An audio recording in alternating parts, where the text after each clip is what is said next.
অর্কদা, new টাউনের ঘুনিবসিতে ভয়াবহ অগ্নিকাণ্ড, পুড়ে ছাই বাংলাদেশি অনুপ্রবেশকারীদের ঘাঁটি। তথ্য প্রমাণ লোপাট করতেই কি পরিকল্পিত অগ্নিসংযোগ? বিজেপির মিডিয়া সেলের প্রধান অমিত মালব্যের পোস্ট ঘিরে জোরালো। দেখুন, এই যে বস্তিতে আগুন ধরানো এই জিনিসটা আজকের কালচার নয়, এটা বহু পুরনো কালচার, তৃণমূলেরই কালচার। তারা বিভিন্ন রকমের যে যত সব মাফিয়া আপনার যারা প্রমোটার তাদের সাথে মিলে এই বস্তিতে আগুন লাগাতো এবং সেখানে যত হাইলাইটস তৈরি করার পরিকল্পনা তাদেরই থাকতো।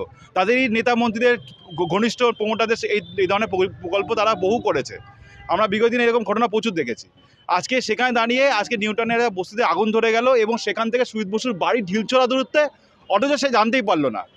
আর পরে নাকি সে জানতে বলছে যে আমার দেখার দায়িত্ব না যে কে এখানে অনুপ্রবেশকারী থাকে, কে অন্য কোথাও থাকে, এখানে আগুন ধরেছে আমি সেই জন্য এসেছি।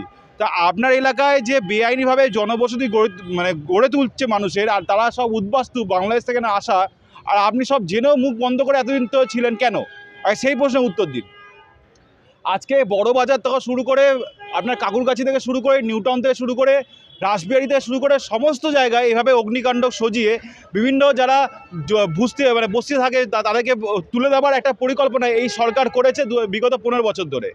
আজকে কলকাতা শহরে যত বড় বড় হাইরাইজ, যত বড় বড় বিল্ডিং তৈরি হচ্ছে, সমস্ত বিল্ডিংগুলো বেআইনিভাবে বস্তি উচ্ছেদ করে তাদেরকে কোনো কম্পেনসেশন না দিয়ে এই বিল্ডিংও তৈরি করা হচ্ছে। সুতরাং একটা সরকারের একটা চক্রান্ত, সরকারের পরিকল্পনা। তাদেরকে কিছু মাসোয়ারা দেবো না, তাদেরকে কোনো আমরা কম্পেনসেশন দেবো না, এবং সেটা বড় একটা মাল্টি স্টোরি বিল্ডিং তৈরি করব এবং কোটি কোটি টাকা দিয়ে সেই বিল্ডিংটা তো আমরা বিক্রি করব এবং সেই টাকা আত্মসাৎ করবো। মানে এই সরকারের হচ্ছে একটাই মূল মন্ত্র, যে কোনো ক্ষেত্রে হোক, সে আপনার রিয়েল এস্টেট হোক কি মেসিকে নিয়ে হোক কি যাকে নিয়ে হোক, টাকা ইনকাম করা হচ্ছে তাদের মেন উদ্দেশ্য, আর কিচ্ছু না। টাকা ইনকাম হয়ে গেল, বাকি মানুষ মরে যাক, আমার দেখার দরকার। দাদা, 3 দিনের বঙ্গ সফরে আরএসএস এর প্রধান মোহন ভাগবত মুর্শিদাবাদে হুমায়ুন কবিরের নেতৃত্বে বাবরি মসজিদ নিয়ে কি অবস্থান দিতে পারে? দেখুন, আরএসএস তথা বিজেপিরা নিজেদেরকে বিরোধী দল বলে মনে করে। আজকে পশ্চিমবঙ্গের বুকে বাবরি মসজিদের মতো একটা মসজিদ হচ্ছে যেখানে বাবরের কোনো আমাদের ভারতবর্ষে তার কোনো অবদানই নেই। সে একটা স্বৈরাচারী, একটা অত্যাচারী রাজা ছিল। জোর করে হিন্দুদের ধর্ম পরিবর্তন করে তাদেরকে মুসলমান করেছিল, নারী নির্যাতন করত, শিশুদের কিডন্যাপ করতো, এইসব করতো, এবং তার নাম করে আজকে আমাদের পশ্চিমবঙ্গে একটা বাবরি মসজিদ হচ্ছে। এবং এই সব জেনেও কেন্দ্রীয় সরকার চুপ করে বসে আছে। কেন্দ্রীয় সরকারকে মজা দেখছে যে বিজেপি, যে কেন্দ্রীয় সরকার নিজেকে বলে যে আমরা হিন্দুদের হয়ে আমরা হিন্দু রাষ্ট্র করতে চাই, আজকে তারই রাজ্যে, তারই দেশে একটা রাজ্যে এই ধরনের ঘটনা ঘটছে। এবং স্বরাষ্ট্র দপ্তর, আপনার বিজেপির বিভিন্ন যারা নেতামন্ত্রী আছে, তারা চুপচাপ মুখ বন্ধ করে শুধুমাত্র মিডিয়ার মধ্যে তাদের খেলা দেখছে, একটা প্রোগ্রাম দেখছে যে এই ধরনের একটা প্রোগ্রাম হচ্ছে, তারা সেগুলো উপভোগ করছে। এর থেকেই প্রমাণিত হয় যে তাদের দেশের প্রতি কোনো চিন্তা নেই। কে মরছে, কে বাঁচছে, এসব দেখার দরকার নেই। তাদের নিজের এজেন্ডাগুলো ফুলফিল হোক, তাহলেই যথেষ্ট। উনি সেই জন্য এখানে এসছেন। তাদের যে ঘোষিত কর্মসূচি, তাদের যে এজেন্ডা আছে, সেই এজেন্ডাগুলো ফুলফিলমেন্ট করার জন্যই উনি এখানে এসছেন, এবং সেগুলো উনি করবেন, করে চলে যাবেন। এটা সোজা ভাষায়। আজকে এখানে যদি বিরোধী দলনেতা শুভেন্দু অধিকারী বা আপনার বিজেপির যারা আছে কর্মীরা, তারা যদি মানুষের বাড়ি বাড়ি না যায়, তাদের যে কষ্ট, তাদের যে জল নেই, পানীয় জল নেই, রাস্তা নেই, ইলেকট্রিক নেই, সেটা কি করে বুঝবে? আজকে এসআইআরের নাম করে কত মানুষের বাড়ি বাড়ি গিয়ে তাদের সাথে কথা বলা যেত, যে তাদের কী অসুবিধা জানাইতো, সেটা তাদের ইচ্ছা নেই করার।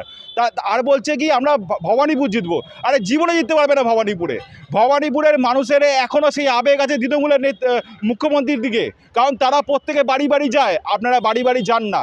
মিডিয়ার সামনে বড় বড় কথা বলে কোনোদিনও মানুষের ভোট পাওয়া যাবে না, ওটা শুধুমাত্র মিডিয়াতেই থেকে যাবে। যদি মানুষের ভোট পেতে হয়, সরকারে আসতে হয়, তাহলে মানুষের বাড়ি যান, লোককে জিজ্ঞেস করুন যে তার কি অসুবিধা আছে, তার পানীয় জল নেই, তার বার্ধক্য ভাতা পাচ্ছে কিনা, বিধবা ভাতা পাচ্ছে কিনা, তার বাড়িতে চাল আছে কিনা, সে খেতে পাচ্ছে কিনা, এগুলো জিজ্ঞেস করুন, তাহলে হয়তো আপনারা ভোটটা পাবেন। 26-এর বিধানসভা নির্বাচনকে কেন্দ্র করে পাখির চোখ করে মোহন ভাগবতের বঙ্গ সফর কি সনাতনীদের মনোবল বাড়াতে পারে? দেখুন, আমি আবারও বলছি যে মোহন ভাগবত কেন, আমাদের নরেন্দ্র মোদী, আমাদের অমিত শাহ, তারা এর আগে 2021 সালে বহুবার এসছে আমাদের পশ্চিমবঙ্গে। আগামী 2026-এ ভোট আছে, তিনি হয়তো এই ডিসেম্বর মাস থেকে শুরু করে প্রচার করা, বহুবার আসবেন। কিন্তু সবার আগে এখানকার আবেগটা বুঝতে হবে। বাঙালি তথা বাংলার মানুষের আবেগ বুঝতে হবে। এখানকার মানুষরা, আপনি এই যে কথা বলছেন, তারা অর্ধেক লোক বুঝতেই পারছে না, তারা মূর্খ, তারা পড়াশোনা করেনি। সুতরাং গ্রামের লোকেদেরকে বোঝাতে গেলে আপনাকে বাংলাটা শিখতে হবে। আগে বাংলাটা ক্লাস করুন, একটা বাংলাটা ভালো করে শিখুন, দিয়ে বাংলায় বক্তৃতা দিন, তাহলে মানুষের কাছে আপনার গ্রহণযোগ্য হবে, আপনার বক্তৃতাগুলো তাদেরকে পৌঁছাবে। আপনি নিজের মতন করে বলে যাচ্ছেন, হিন্দি ল্যাঙ্গুয়েজে বলে যাচ্ছেন, যারা শিক্ষিত তারা বুঝতে পারছে, যারা অশিক্ষিত, যারা হিন্দি, ইংরেজি, অন্যান্য ভাষা কিছুই বোঝে না, শুধুমাত্র বাংলাটাই বোঝে, তারা তো আপনার কাছে কিছু বুঝতে পারছেন না, যার ফলে আপনার যে বক্তৃতা তাদের কাছে গ্রহণযোগ্য হচ্ছে না। সবার আগে উচিত যে আমাদের আঞ্চলিক ভাষা, যেমন মহারাষ্ট্রে গেলে মারাঠি ভাষায় বক্তৃতা দিতে হয়, গুজরাটে গেলে গুজরাটি ভাষায় বক্তৃতা দিতে হয়, সেরকম বাংলায় এলে বাংলা ভাষায় এখানে বক্তৃতা দিতে হবে, তাহলে মানুষের কাছে গ্রহণযোগ্য হবে। এবং মানুষ, আপনারা যে বলছেন যে বাংলায় কর্ম নেই, চাকরি নেই, শিক্ষা নেই, এত টাকা দুর্নীতি, সেগুলো মানুষ বুঝতে পারছে না, সেগুলো মানুষকে বোঝাতে পারবেন। এটাই হচ্ছে মেন। যতবার আসবেন চেষ্টা করুন বাংলায় বক্তৃতা দেওয়া, যাতে মানুষ আপনাদের কথা বুঝতে পারে যে আপনারা কী বলতে চাইছেন, কেন সরকার পরিবর্তন করার দরকার আছে, সেটা মানুষকে আপনাদের বোঝাতে হবে তাদের ভাষা দিয়ে।